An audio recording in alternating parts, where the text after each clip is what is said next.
эффективности системы управления муниципальных образований. Цель проекта – определение муниципалитетов с наиболее экологичной системой управления. Вдобавок, это возможность жителям обратить внимание на недостатки работы местных властей в сфере экологии. По итогам отбора данных самым экологически чистым сельским поселением региональным комитетом экологии объявлен Алкун. Победило сельское поселение Алкун Сунжинского муниципального района.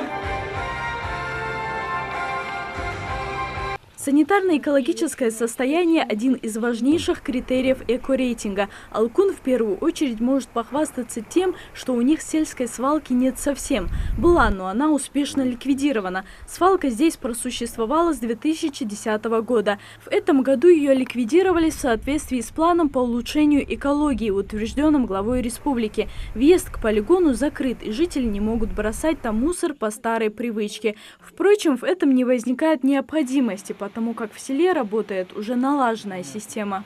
Каждый житель заключил договор с обществом ограниченной ответственности «Экосистема», и в течение месяца, согласно установленному графику, приезжают работники этого хозяйства и вывозится весь мусор. Вот таким образом можно сказать, что практически жители села не оставляют мусор на территории поселения. Единственное, остался один момент, чтобы проезжающие транзитом через наше село, а это очень огромное количество людей, которые посещают и горную Ингушетию, горную местность, соблюдали чистоту, чтобы не выбрасывали мусор по дороге, у дороги, на обочинах. И если эта задача выполнена, мы можем с уверенностью сказать, что у нас практически мусора на нашей территории не будет. Эколого-просветительская работа с жителями, организация и участие в экологических мероприятиях, вовлечение общественных объединений в решении экологических проблем – все это также относится к критериям экорейтинга. По ним всем система управления в селении признана самой эффективной. Однако Алкун не только эко-чистый, но и эко-богатый. Отдельная гордость – абсолютно чистая родниковая вода, которая питается все село. За счет источников в Алкуне нет проблем в перебойной подаче ни летом, ни зимой.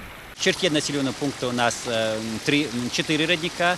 Далее за селом есть 2 больших родника, которые в принципе питают все наше село. Хочу сказать, что жители пьют 100% родниковую воду, которая идет самотеком.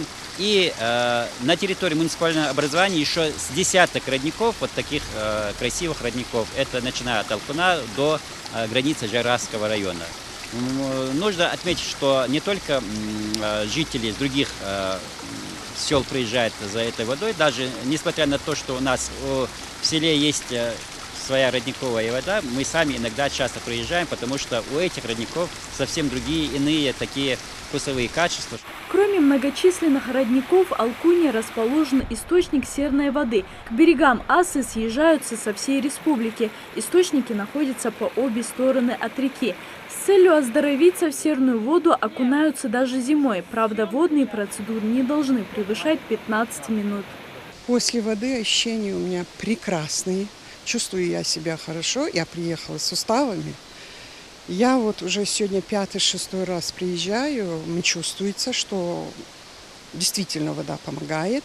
В Алкуне, как и в любом селе, жители держат домашний скот, занимаются сельским хозяйством. Однако именно в этом поселении больше всего развито пчеловодство. Алкун богат медоносными и лечебными травами, большим лесным фондом, где растут липа, лесной орех, ясень, дуб и чинар. Ингушские пчеловоды привозят свои улья сюда в сезон цветения липы. В Алкуне зарегистрировано более 20 пасечников, осуществляющих коммерческую деятельность. Остальные получают мед в домашних целях. Аша Атхамхоева держит пчел на протяжении 20 лет. В таком месте грех не воспользоваться дарами природы, считает она. Хорошая здесь собираемость. Здесь мед чистый, лечебный. Вот все, кто лечебный мед спрашивает, покупают здесь. Алкун простирается от сельского поселения Мужичи до самого Таргима. Из всех предгорных сел он ближе всего расположен к горам. Здесь проживают чуть больше 500 человек, которым важен их природный уголок. У местных жителей и гостям одна просьба – не быть равнодушными к их чистой экологии. Залина Магушкова, Адам Далаков, Новости 24.